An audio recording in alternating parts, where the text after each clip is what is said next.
ایسے اسلامی واقعات سننے کے لیے ہمارے چینل کو سبسکرائب ضرور کریں۔ بسم اللہ الرحمن الرحیم۔ یاجوج اور ماجوج کا واقعہ اور ان کی دیوار۔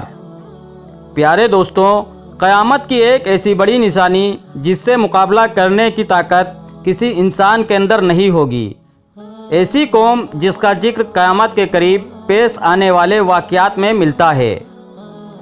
یاجوج اور ماجوج کے اس دنیا میں دوبارہ خروج کی اہمیت کا اندازہ اس بات سے بھی لگایا جا سکتا ہے کہ دجال، جو کہ قیامت کی بڑی نشانیوں کا مرکز ہے، مگر اس کا تذکرہ قرآن میں کہیں بھی نہیں ملتا، لیکن یاجوج اور ماجوج کا ذکر قرآن میں تفسیر سے موجود ہے۔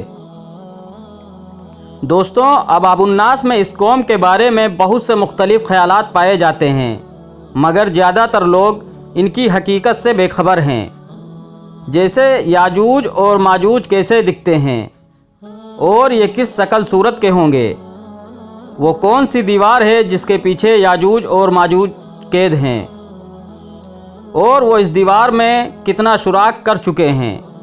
یہ ساری باتیں آج آپ کو اس ویڈیو میں معلوم ہوں گی۔ آپ سے گزارش ہے کہ ویڈیو کو آخر تک ضرور دیکھیں۔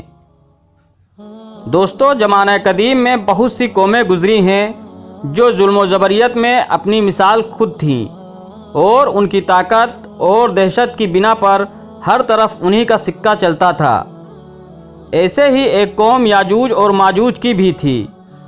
ظلم و جبریت کی داستان رقم کرتی یہ قوم کوئی اور مخلوق نہیں بلکہ آدم علیہ السلام ہی کی اولاد تھی۔ بعض مفکرین کے مطابق یہ قوم حضرت نوح علیہ السلام اور آپ کی اولاد میں سے ہیں۔ حضرت نوح علیہ السلام کے 3 بیٹے تھے، جن میں سے ایک کا نام یافس تھا، اور یافس کے 12 بیٹے تھے، اور ان میں سے 2 کا نام یاجوج اور ماجوج تھا۔ انہی سے ان کی نسلیں آگے چلیں۔ اس کے علاوہ یاجوج اور ماجوج کے ساتھ ہی جو اہم نام زیر تذکرہ آتا ہے وہ حضرت ذوالقرنین کا ہے۔ دوستوں، حضرت ذوالقرنین کے بارے میں کہا جاتا ہے کہ یہ کوئی نبی نہیں بلکہ اللہ کے ایک نیک بزرگ بندے اور بادشاہ تھے، جن کو ذوالقرنین کا لقب چند وجوہات کی بنا پر دیا گیا۔ ایک تو یہ کہ وہ زمین کی 2 انتہاؤں میں سفر کیا کرتے تھے، یعنی مشرق اور مغرب کے درمیان، اور کچھ لوگوں کے مطابق انہیں یہ نام روم اور پیرس پر حکمرانی کی وجہ سے عطا کیا گیا۔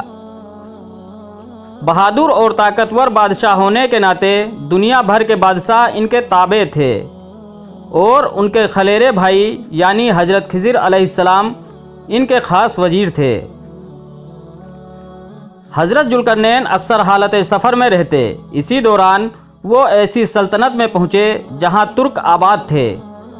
یہ سلطنت آرمینیا اور اذربائیجان کی سرحد کے قریب موجود تھی۔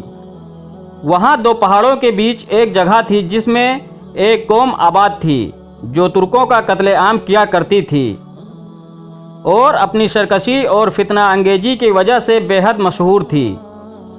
یہ قوم ہر طرح کی برائیوں کا مجموعہ تھی اور انتہائی طاقتور قوم تھی، جس سے مقابلہ کرنا کسی کے بس کی بات نہیں تھی۔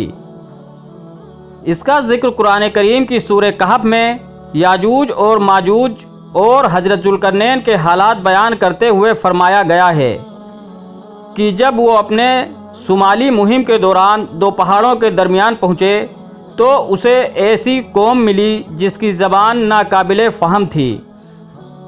جب ترجمان کے ذریعے گفتگو ہوئی تو انہوں نے عرض کیا کہ یاجوج اور ماجوج اس ملک کے بڑے فسادی ہیں،